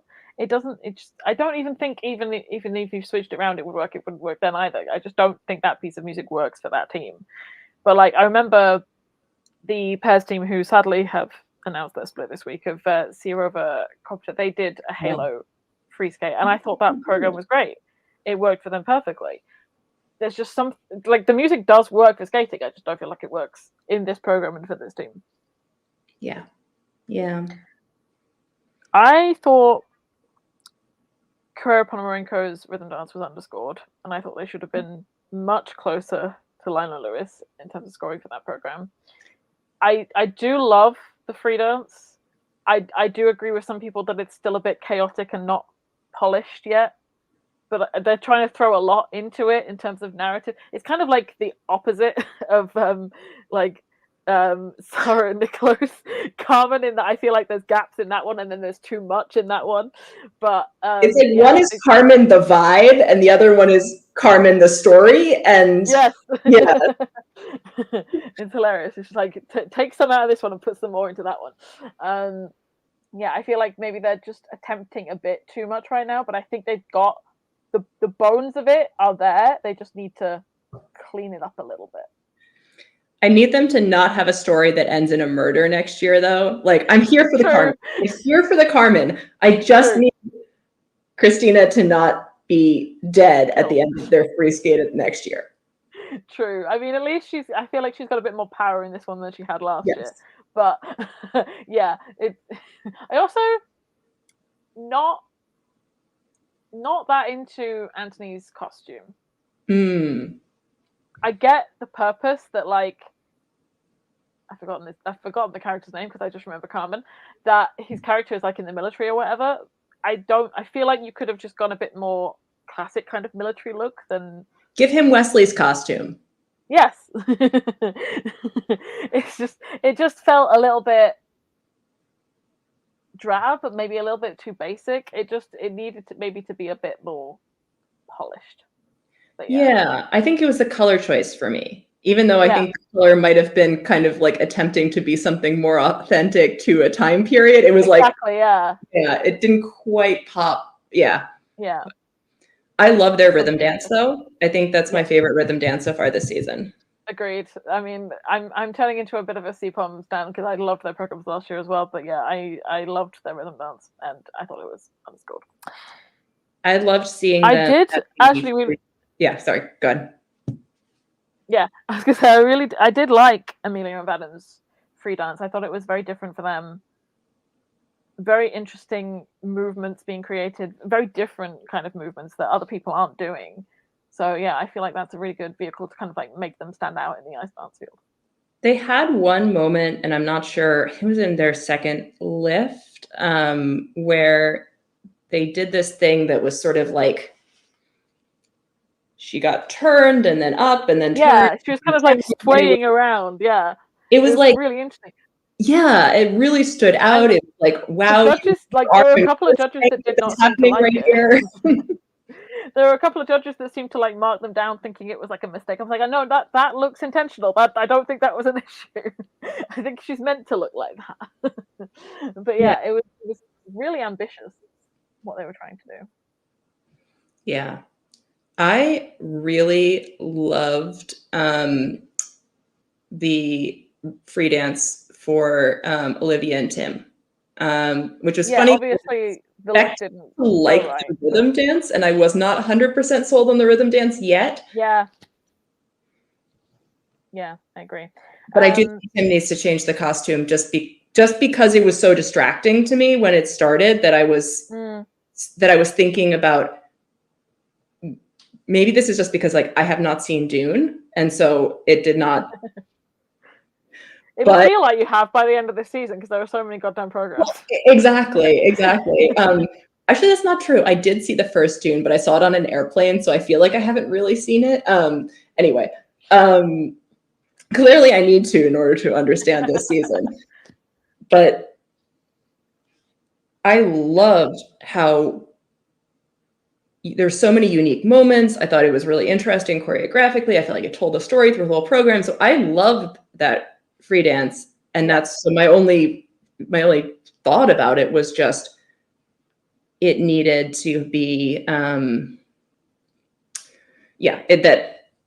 I just wanted some slightly toned down thing with the costume because it was distracting me from an otherwise amazing performance. The crouch lift is so ambitious. I see exactly where it went wrong because I saw the video from practice and Tim's leg ended up too far to the right when it should be behind, and it threw off the balance point. And so Olivia had like nothing to balance on when she went backwards, and it all just kind of collapsed into a heap. And that is going to happen, especially on the first time out. I'm sure it'll probably happen in practice as well because it's such an ambitious lift that they are doing. I assume it's a lift. I think it's a lift. But yeah, it's really impressive, and it will be impressive when they nail it. I hope they don't have to change too much about it, but it's going to be. Yeah, the problem was it defied all laws of physical universe. I mean, I saw them do it in the practice video, and it can be done. It's just so easy to go wrong. It's like one of those acro yoga things where there's like there's a perfect balance point. Yeah. And then you're trying to do that on top of already skating, having to hit a perfect balance point on And then it's like towards the end of the program because like it's like almost like a climaxy kind of point in the music, and it's by that point you're already going to be a bit more tired and whatever. You're not necessarily going to get it exactly right. So yeah, they might have to adjust it. I hope they don't have to change too much about it and completely do away with it because it's very impressive. Yeah. On their rhythm dance, I was just going to say, I still think that the overall vibe of the 60s and what they're doing is going to work. I wasn't 100% sold on the transitions in the music and the overall piece of it. And I was trying to figure out why, and I don't have a good answer to it. So it's not a helpful critique. It's also like, I don't know if it's the lift, but there's also, I don't know if it's the lift where she has her leg completely stretched up, or if it's just a transitional move or whatever. She did that same thing last year in the rhythm dance, and I think it was so noticeable last year that when I saw it again this year, I thought I've seen you do that before. I kind of want it to be a bit different. Yeah. But yeah, that's nitpicking. That's things that are gonna get worked on as the season goes on. I did appreciate though that she wore full on flares, because I was thinking about that with a couple of the teams that were choosing like 60s and 70s looks where they actually do flares, and how hard it is to get them to like end at the right point on your skate so it doesn't look like weird. And I was thinking like, okay, there was some good costume thought and research that went into that, because it's sort of contrary to what usually women's costumes are the look that they're trying to produce. And so it's like, anyway, I was appreciative of the people that were trying to be, faithful to the style of the era and figuring out how to make that work. Yeah. I also really liked the Tashla's free dance.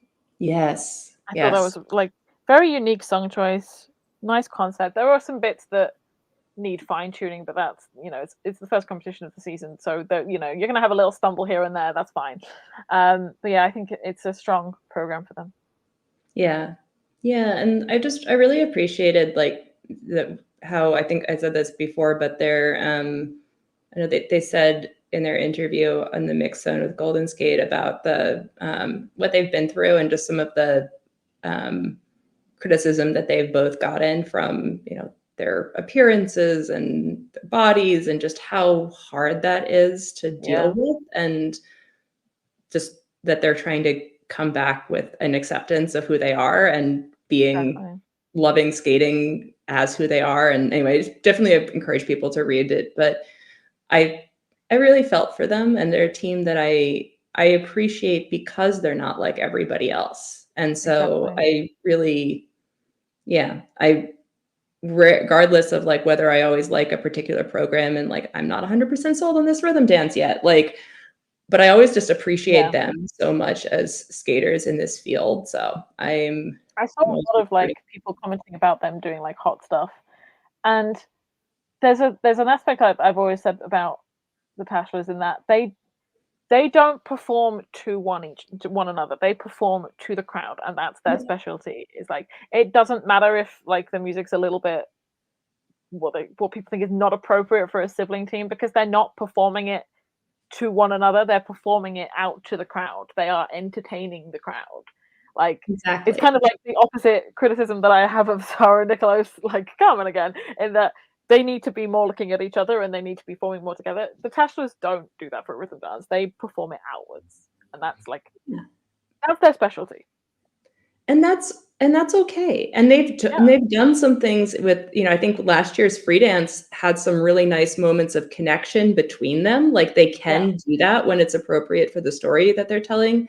But yeah, I just get that vibe of like, yeah, you're up on stage, you are performing outwards. And so it's a very, yeah, you just said it yeah. perfectly. But You're it never entertaining the bothers crowd. me when they choose like sexy music for their rhythm dance for exactly the reason that you said. Yeah, it's about like it's showing off them and entertaining the crowd. It's not about their interaction with one another. So I know a lot of people are in love with Yoshida Marita's Oh, yes. Romeo and Juliet. I've seen so much praise for that program. Yeah, I think they really are developing into something special, and it's nice to see a Romeo and Juliet free skate that I'm like, "Oh, this is fits you so well," and it didn't seem like Yeah, it was a sort of, "I don't know what should we do? I guess we could do Romeo and Juliet." Like, it really yeah, it's not like an wasn't afterthought. intentional. And it's kind of more it's not age appropriate because obviously Romeo and Juliet were a lot younger, but like it's more age appropriate than some older teams who decide to do that music. Um, there's yeah, no, there's a certain Italian pair team that we're gonna be seeing next week. Oh god, yeah, I forgot about that. Yeah, no, speaking of like performing to each other versus performing to the crowd and all of the things that how much do you let people act versus, do you want to believe it's a story of them and all of the rest of it. But yeah, I did appreciate them. I'm just looking back at the ice dance list here because I'm trying to remember. I feel like there was somebody else that I wanted to give a shout out to. I really enjoyed Val Kasimov's rhythm dance. Mm-hmm. I actually thought they should have been higher scored than they were, but yeah, considering the beginning of the Spanish ice dance battle is kicking off there, and there was quite a huge score discrepancy between the two teams. Whereas, yes, like last year, there was all that controversy about which team was going to get assigned to different places. I haven't checked. I think they have posted the Spanish like rules for how things are going to be determined this year, but I haven't read it. And I think it's much clearer cut than it was last year, and probably won't result in as many issues. But yeah, I thought they had a really good start to the season. I really liked their program. Um, and the other team, I remembered who else I wanted to shout out. The Australians. I Yes. really thought that Malcolm and Shant were, especially their rhythm dance, was so much fun. I just like they're not at the same technical level as a lot of these other teams, but they were one of the programs that I just felt like I enjoyed so much. You gave me disco, you gave me fun. I just like I would go back and rewatch that program and just be really happy about it. So I again, sometimes it's nice to watch the early season dance and just be like, be able to pick out some of these teams that, you know, we might not see that much in the big competitions, but are still bringing something really special. So good job for them. I'm also very proud of the Cypriots. This is obviously their first senior competition. The rhythm dance did not go as planned. I think they had a couple of issues with the technical score. And then a very solid, like, 7th place in the free dance. Sadly, they didn't move up any places and they stayed 12th. But it shows that, you know, they can put up the scores. They can compete, like, with the midfield. They just, you know, got to hone things a bit. Yeah. Yeah, definitely. So, yeah, I guess we could cover Masters de Patinage a little bit. Because that took place this weekend. The audio was really bad, so I haven't got a good impression of like the proper standing of the ice dance teams at this point, because I feel like I could barely hear the music. I do love the choice of Rasputin. I didn't love the choreography. I felt like it could have been more. Mm-hmm. It just felt a bit boring. I was so, yeah. Not to be so like confused when I reductive. saw people on Twitter starting to talk about Yeah. a rhythm dance, because and I was so excited to watch it, and I was like, "Oh, I thought this was going to be better." well, and I thought it was going to be Luisi and Theo Like, you doing thought it was going to be Lucy and Theo. because Yeah, they like almost picked it. choreographed one last year for the 80s and then realized that it came out in 79. And Exactly, I was like, oh, great, they've gone back and they've just decided to use it for the 70s. No, it's a different French team. No, it's a different French team. I do find it Maybe very they funny. should go. I don't know. I'm not trying to judge anybody's rhythm dances too much, because again, the music was just like, The music was I'm terrible. giving everyone a pass. It was hard to hear. But I did expect more choreographically from a Rasputin program. I also find it very funny that a French team with a Russian skater is doing Rasputin. It's very funny. I felt like, again, I couldn't hear Dupayage Nabe's music very well at all. Their rhythm, their free dance was very much in the style that they usually do, which is very kind of sharp movements, you know, that kind of thing. It's their style. I do think at this point in the season they are a little bit better prepared than Lucia and Theo. But I did actually think I preferred Lucia and Theo's programs choreographically, even though they weren't scored very well, and they didn't seem quite up to speed with them yet. But choreographically, I thought they were more interesting. I haven't seen any of the free dances yet from the French teams, but I am very into the rivalry between the Villiard de Lans teams, that I think they always come up with such interesting things and are very unique. And so I appreciate that they're like all pushing each other to get better. And Yeah, actually, you know, I'm like, it's another one of those things where I'm like, oh man, spots. Like, I really would love to see, I want all 3 of them at Euros. I want all 3 of them at Worlds. And like, Europe maybe we'll get, but like, not, you know. Worlds will be harder.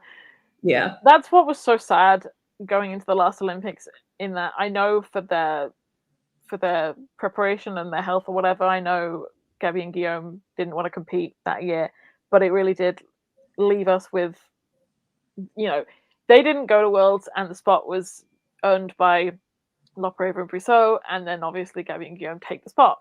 Obviously, if Gabby and Guillaume had been there would have been probably 3 spots, and it would have been really nice to see more of those dancers at the Olympics. And it's probably going to be hard to get 3 spots, but at least they should be able to get 2. So, yeah. No, I was. Do we get to see Dupayage and Nabai on the Grand Prix? I think they probably France, have right? Grand Prix. No, actually, wait a minute. I don't know if they are at Grand Prix de France. They might be somewhere else. But I was thinking it's high enough standing that they've got on the Grand Prix. Yeah. Yeah, they're definitely on the Grand Prix. They are. Yeah, they're at Grand Prix de France. That might be the only one they have. Yeah, I think that's the only one they have. They just have Grand Prix de France. Would they like to export somebody to, and I'm like thinking about like what other teams, like would they like to export some, someone to another country? Well, it's ironic because that's what Loriot and Legac did. Like they were struggling in the French system, and they were like, "We live in Canada. Let's just change to Canada." I know. I was like, maybe can like Monaco or Andorra or like somebody.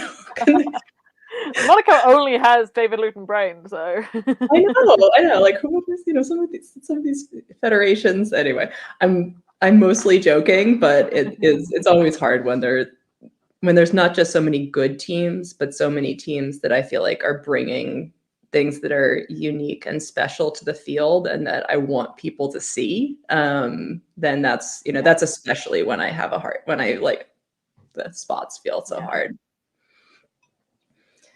Yeah. Oh, so anything else we want to talk about? Kevin. Yeah, Kevin's.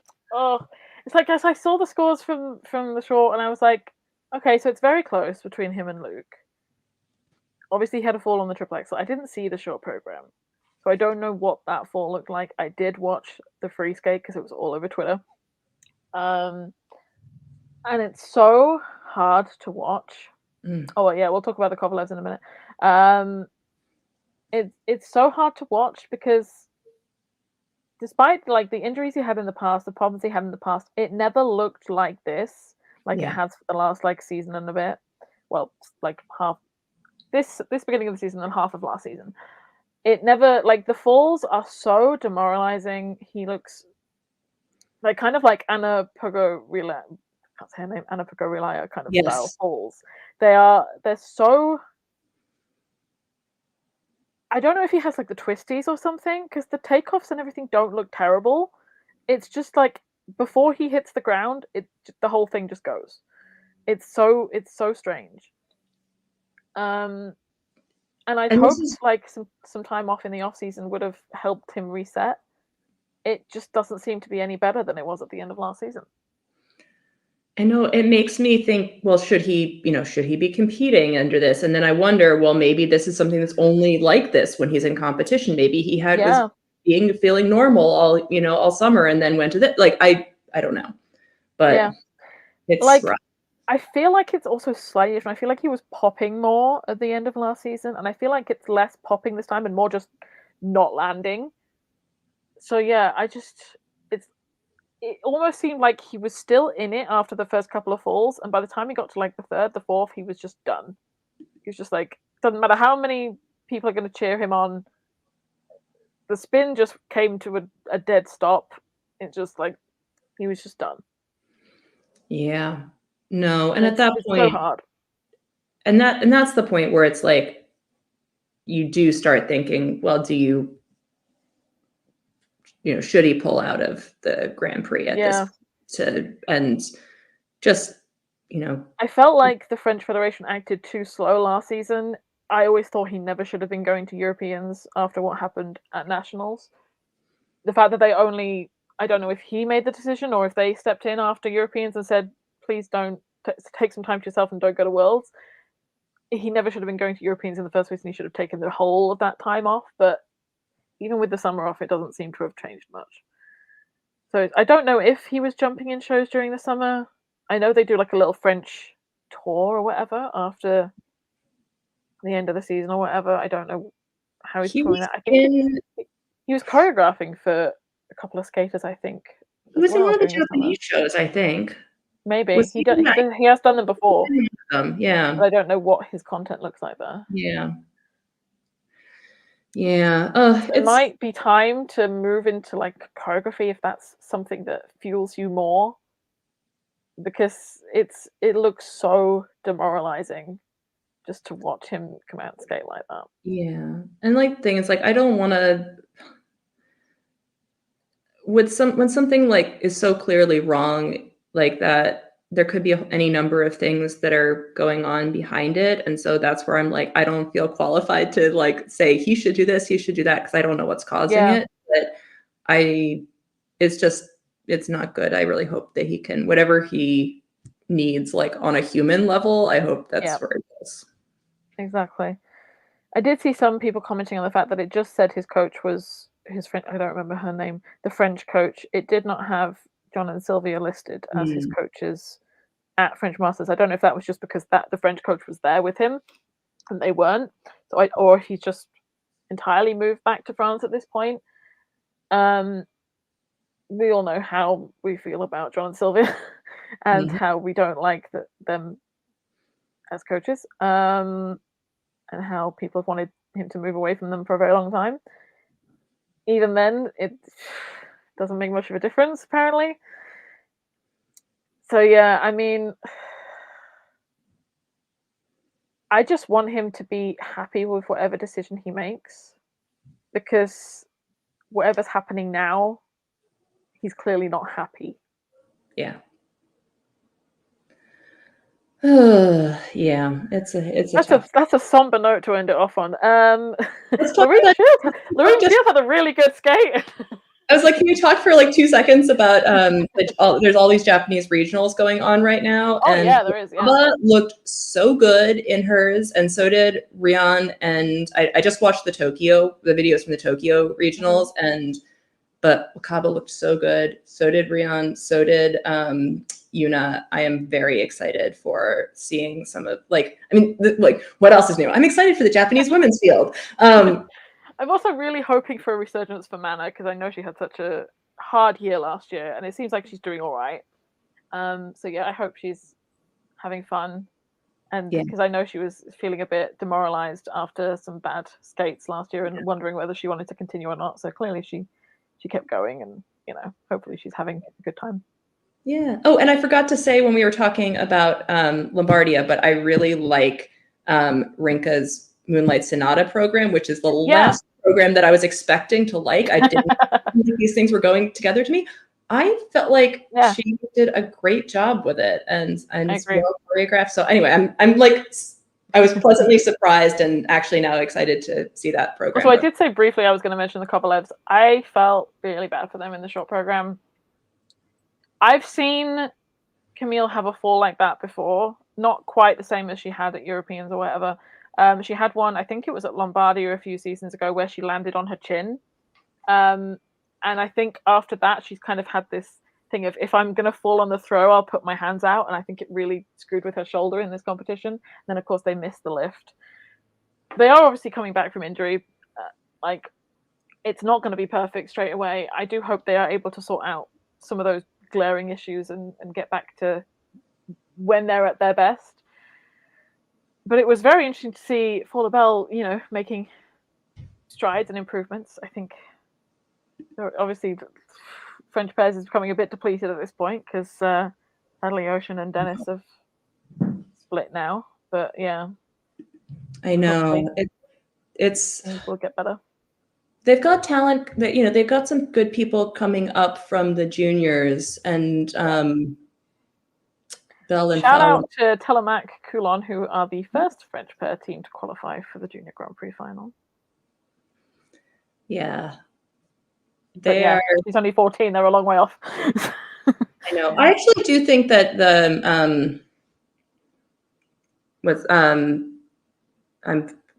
can only think of their last names, Bell and Fowler, the team that did compete and here have some good potential. I saw them in Oberstdorf this summer, and there's they're still at that stage of like some of their elements are doubles. They're not like fully developed yet, but I think they've got some good potential, and I've seen them like working with like ice dancers and stuff on skating skills and stuff on Instagram. So like they're making markable improvements to their components and stuff, and trying to improve.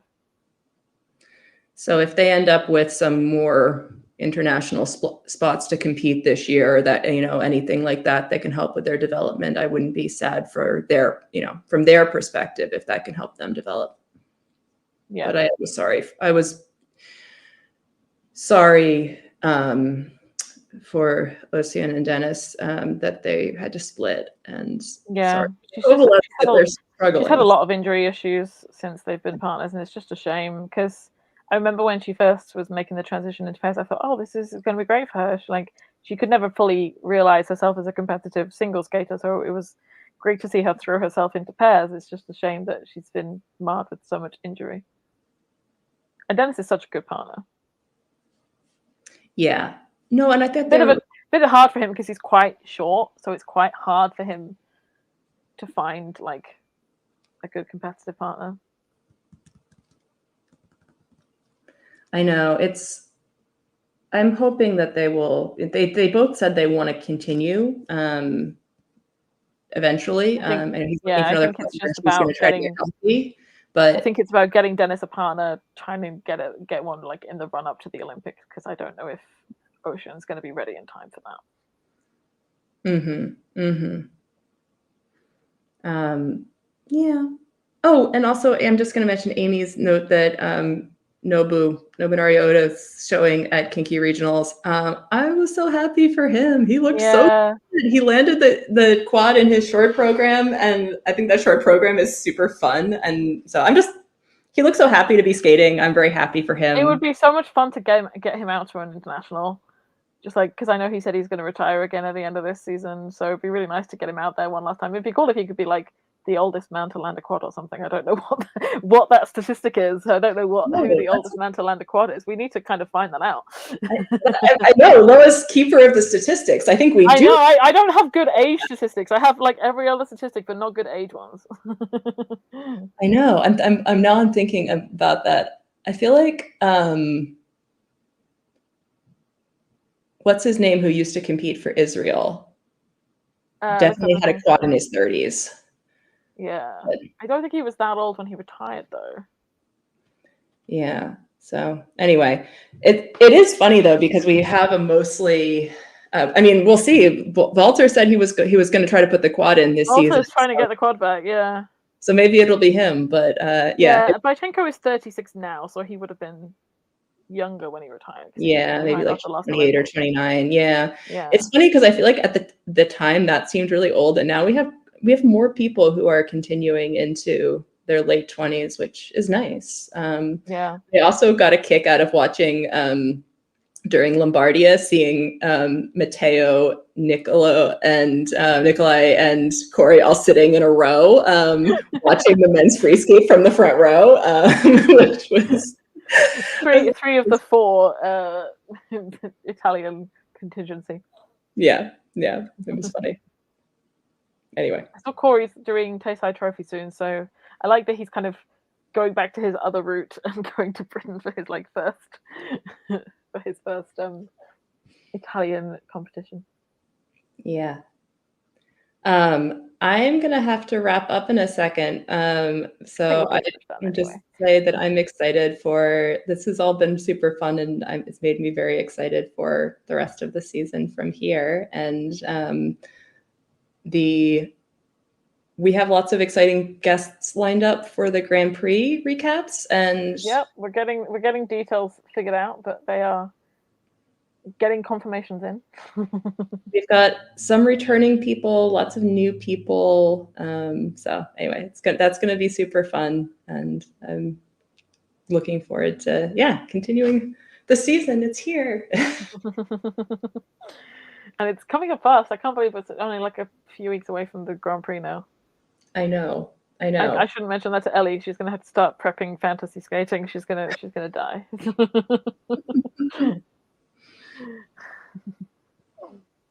But yeah, this was fun. Goodbye from us. Goodbye from my cat. There will be, like we said before, Sofia Stepchenko's interview will be up on Patreon exclusively today, and it'll go out for everyone tomorrow or the day after. There is a few articles in the works that will be up soon from Anna and from Sarah. But yeah. Yay. We will see everyone soon. Bye. Bye.